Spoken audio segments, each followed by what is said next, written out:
In the year 750, this was the largest city on Earth. Behind these walls lived more than 1 million people.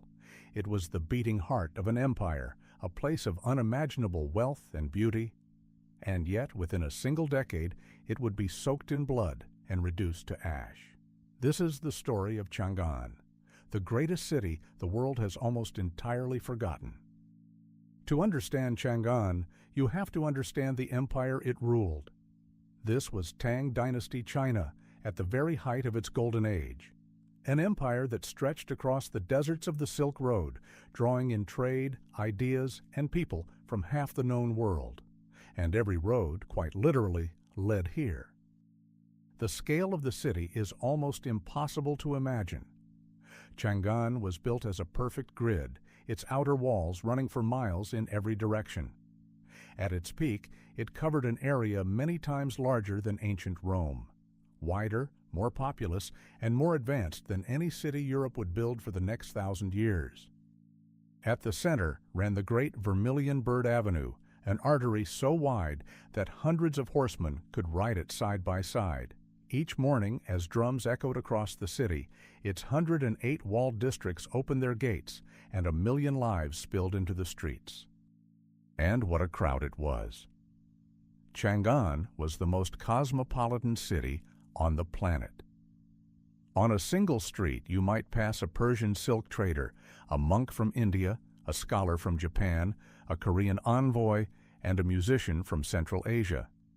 They came for opportunity, and the city welcomed them all.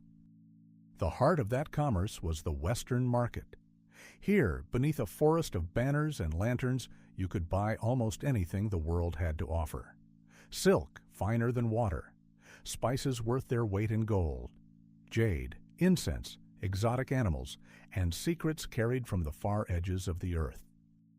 By day, the city hummed with business. By night, it came alive in a different way. Taverns glowed with lamplight and laughter. Poets like the immortal Li Bai drank wine beneath the moon and wrote verses that China still remembers today. Music drifted from second-story windows, and the wine of the western regions flowed freely. But this was also a city of iron order. When the evening drums sounded, the gates of every district slammed shut. A strict curfew fell. To be caught in the streets after dark was to risk arrest, or worse. Chang'an was a city of light and pleasure, but never far beneath the surface of control. Faith, too, had a home here. Towering Buddhist pagodas rose above the rooftops, their bells ringing across the city. But they were not alone. Taoist temples, Zoroastrian fire altars, a Christian church, and a mosque all stood within these same walls. In an age of empires, Chang'an was a rare meeting place of the world's beliefs.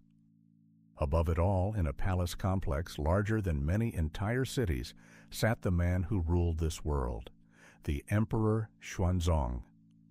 For decades he had guided the Tang to unmatched heights of art, wealth, and power. His court was the envy of the earth, and he believed his golden age would last forever. So how did one man rule 1 million people and an empire beyond? The answer was one of the most remarkable ideas of the ancient world: the examination system.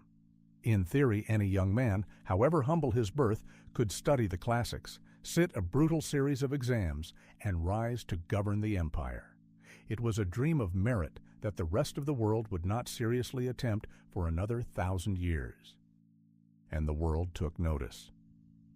From across Asia, envoys came to Chang'an, bearing tribute and seeking the favor of the Tang. Kings sent their sons here to be educated. Japan modeled its own capital on these very streets. To stand in Chang'an was to stand at the undisputed center of the civilized world. Life here could be breathtakingly beautiful. In the city's great parks, willows bent over winding waters where nobles drifted in painted boats.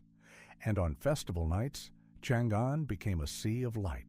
Thousands upon thousands of lanterns turned the darkness gold, and for a few precious hours, the curfew itself was lifted and the whole city danced. It was a surprisingly open world, especially for its women. Noble women of Chang'an rode horses through the streets, played the fierce sport of polo, wrote poetry, and set fashions copied across the empire. In an age when much of the world kept its women hidden away, the ladies of Chang'an rode out in the open, unafraid. But if the age had a soul, it was poetry. This was the golden age of Chinese verse, the time of Li Bai and Du Fu, poets whose words are still recited today, 13 centuries later. In the wine shops and gardens of Chang'an, they captured the beauty and the sorrow of a world that did not yet know how fragile it truly was. And this was no mere city of art and pleasure. It was a marvel of invention. Here, craftsmen carved the world's first printed books. Engineers built water clocks of astonishing precision. In an age of mud and candlelight elsewhere, Chang'an was reaching for the future. Nothing, it seemed, could stop the Tang. And that was exactly the problem. In his later years, the emperor fell deeply in love with a woman named Yang Guifei, said to be the most beautiful in the empire.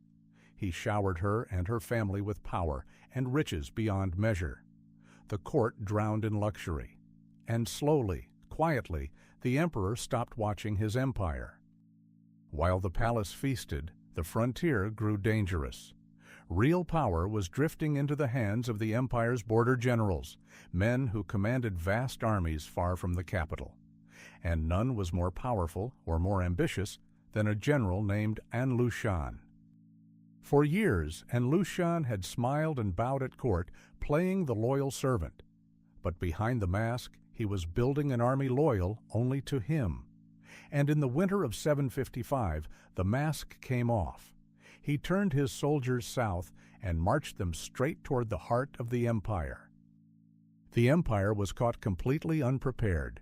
City after city fell before the rebel advance. Panic swept through Chang'an, and then came the news no one believed possible. The armies defending the capital had been shattered. The road to the greatest city on earth lay wide open. In the dead of night, the unthinkable happened.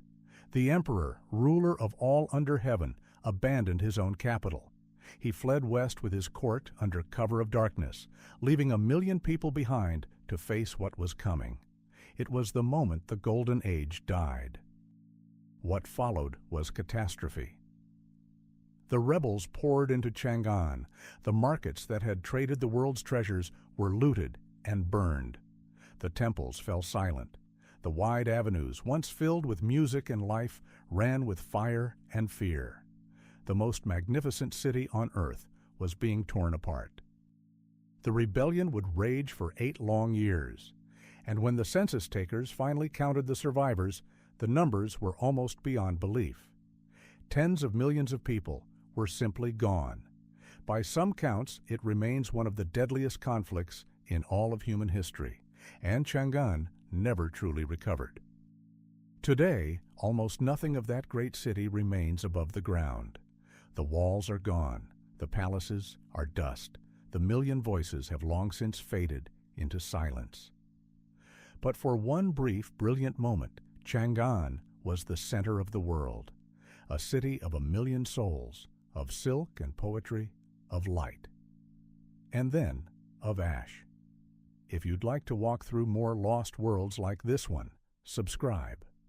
There is so much more still buried, waiting to be remembered.